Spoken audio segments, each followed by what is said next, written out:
Egypt and Qatar urge immediate ceasefire and aid delivery in Gaza.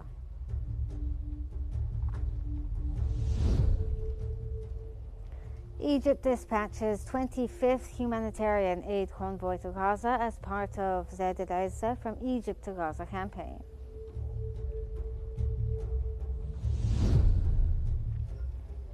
And polls open for the second and final day of the Senate runoff elections in 5 Egyptian governorates.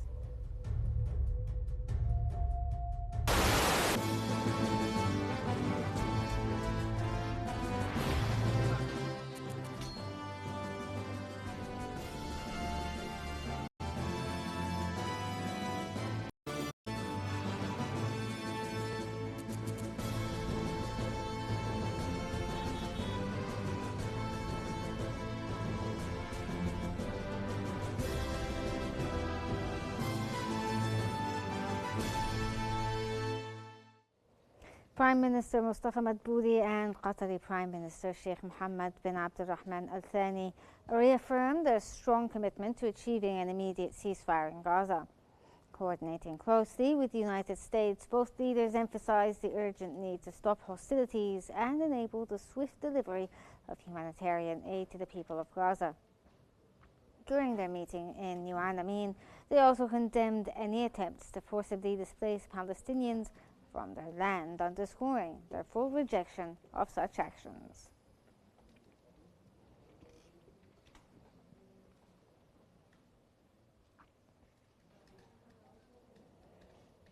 Foreign Minister Badr Abdulati has reaffirmed Cairo's relentless efforts to secure a ceasefire in Gaza despite ongoing Israeli intransigences. Speaking at the joint press conference with Qatari Foreign Minister Sheikh Mohammed bin Abdulrahman Al Thani in Al Amin, Abdulati stressed the coordinated work between Egypt, Qatar, and the United States to halt what he described as a genocide and systemic starvation in Gaza. And he condemned the use of starvation as a weapon and collective punishment against the Palestinian population, firmly rejecting any attempts to displace Palestinians from their land.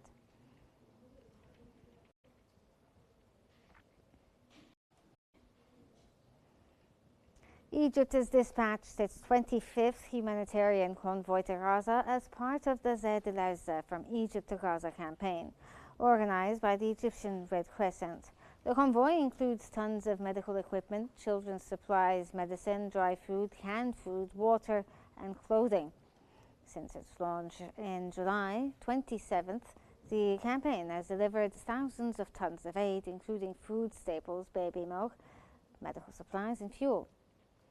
The Egyptian Red Crescent continues coordinating aid entry to the Rafah border crossing, supported by over 35,000 volunteers, delivering more than 500,000 tons of humanitarian relief since the crisis began.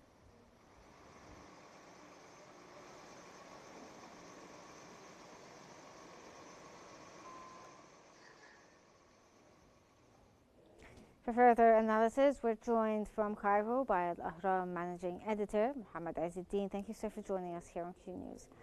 Firstly, sir, let's start off by asking, how do you view the statements of the Egyptian foreign minister and his Qatari counterpart when it comes to the Gaza ceasefire agreement?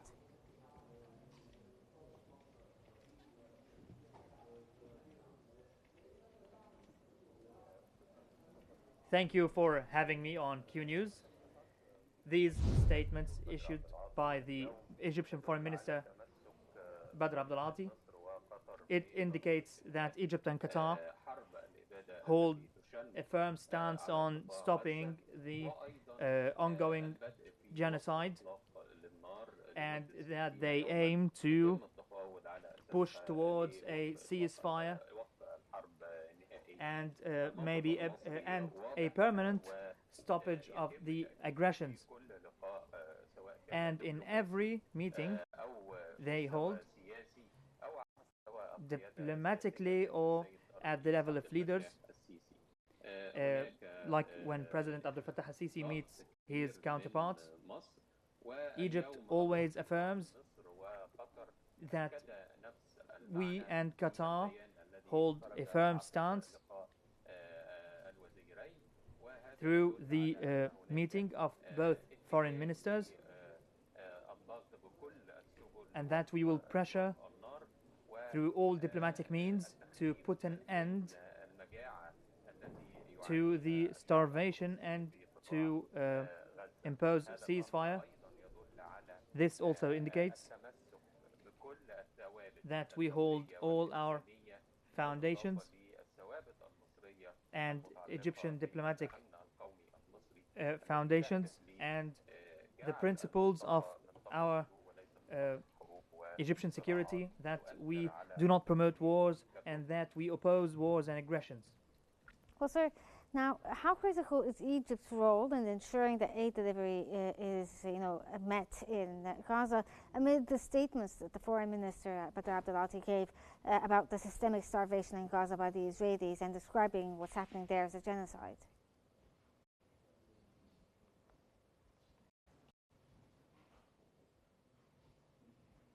Yes, of course. Egypt has Egypt is the key player in entering the aid in Gaza.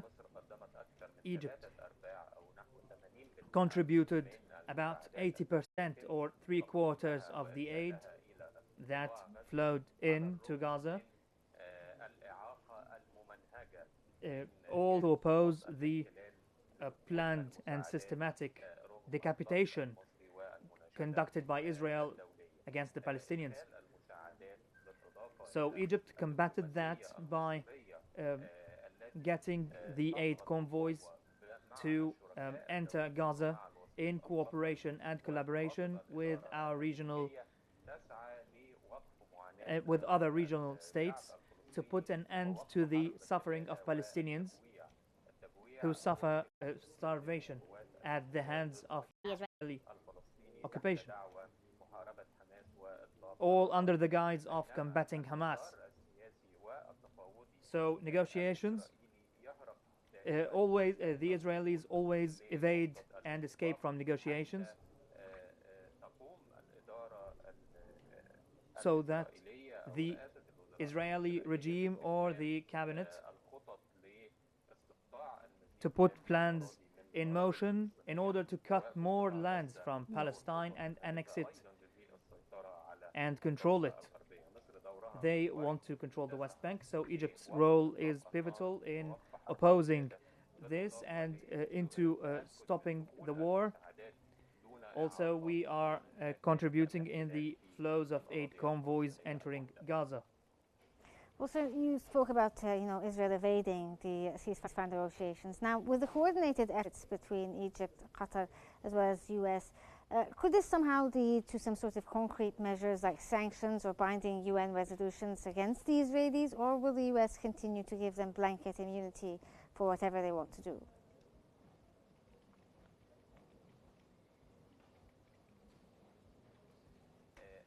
Pessimists. Egypt as an intermediary with Qatar and the United States, we are willing to push for the ceasefire. So these efforts must be looked upon in favor, because Israel is always holding an evasive stance and trying to implement an agenda, forcefully implement an agenda on the ground to occupy Gaza. So the contradiction between the internal strife within Israel and the international pressure that is being imposed on them by Egypt and Qatar and others to stop the war,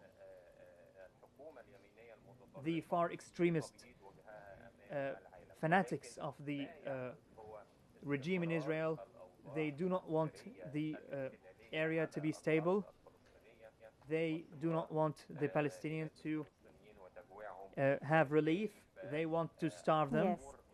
Well, sir, your point is clear there about the situation in Gaza, but thank you so much for your insights. That was Mohammed Izzeddin from Cairo, Al-Ahram editor. Thank you for joining us here on Q News, and we move on to Egypt, kicking off the Bright Star 2025 military exercises on August 28th at Mohammed Naguib military base, running through to September 10th.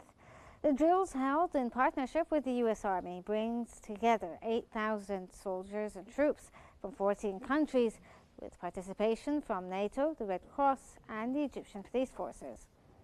Bright Star includes diverse combat missions, strategic dialogue and showcases advanced weapons systems and military technologies.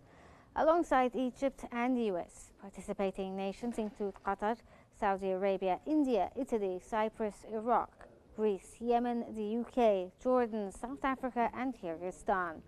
An additional 29 countries are attending as observers, further highlighting Egypt's growing defense partnership and regional military influence.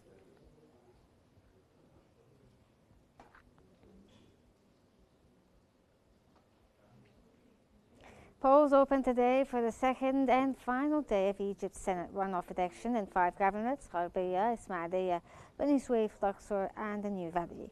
10 candidates are competing for 5 remaining seats, with 1,367 polling stations operating under full judicial supervision. Judicial heads inspected ballot boxes and security seals alongside candidate representatives before voting began. Polls will close at 9 p.m. local time, followed by an on-site vote count and the announcement of detailed results at each station.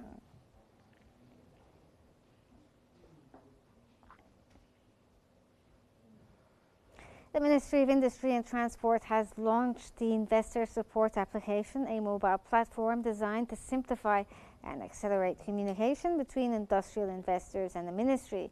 The app allows users to submit and track complaints or inquiries directly, aiming to provide faster, more transparent responses. Currently available on Android, with an iOS version coming soon. The app offers features such as real-time notifications, easy account creation, and integration with relevant ministry departments. It is part of Egypt's broader push to support priority sectors like industry, tourism, health, agriculture, and energy through digital innovation and improved investor services.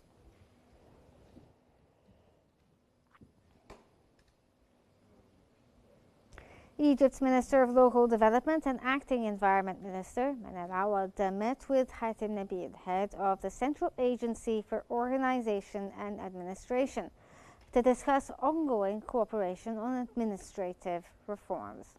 The discussion focused on updating organizational and functional structures across ministries, affiliated bodies and local governorates to boost efficiency and better align with government priorities. Capacity building programs, technical support, and job descriptions revisions were key topics, especially concerning the environment, climate change and waste management sectors.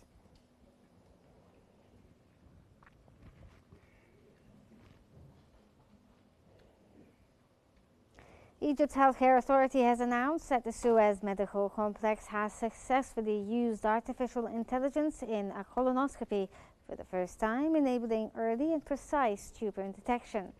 The milestone was revealed during a gastroenterology scientific day alongside other advanced procedures. EHA Chairman Dr. Ahmed Subhi praised the achievement as part of Egypt's push for smart healthcare under the Universal Health Insurance System. The Suez facility, Egypt's first 5G-enabled smart hospital, has provided over 1 million services and is accredited by Gahar.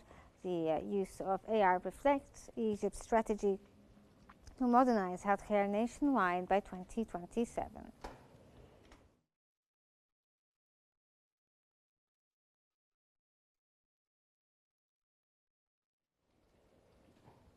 Egyptian Prime Minister Mustafa Madbouli and Qatari Prime Minister Sheikh Mohammed bin Abdulrahman Al Thani discussed advancing bilateral economic relations, focusing on activating a $7.5 billion direct Qatari investment announced during President Abdel Fattah al-Sisi's April visit to Qatar. Madbouli emphasized Egypt's commitment to maintaining open communication with the Qatari business community to build investor confidence, support Qatari investment and simplify procedures. He highlighted the significant progress in Egyptian-Qatari relations across political, economic and investment sectors in recent years. Both leaders underscored the importance of convening the Egyptian-Qatari Joint Higher Committee to further promote joint cooperation initiatives and deepen economic and commercial partnerships.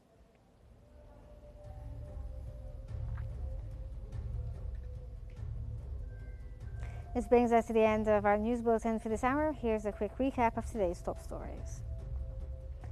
Egypt and Qatar urge immediate ceasefire and aid in Gaza.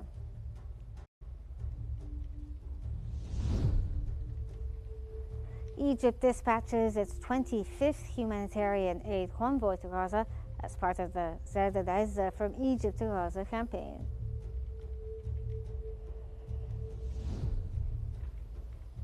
Polls open for the second and final day of the Senate runoff election in 5 Egyptian governorates.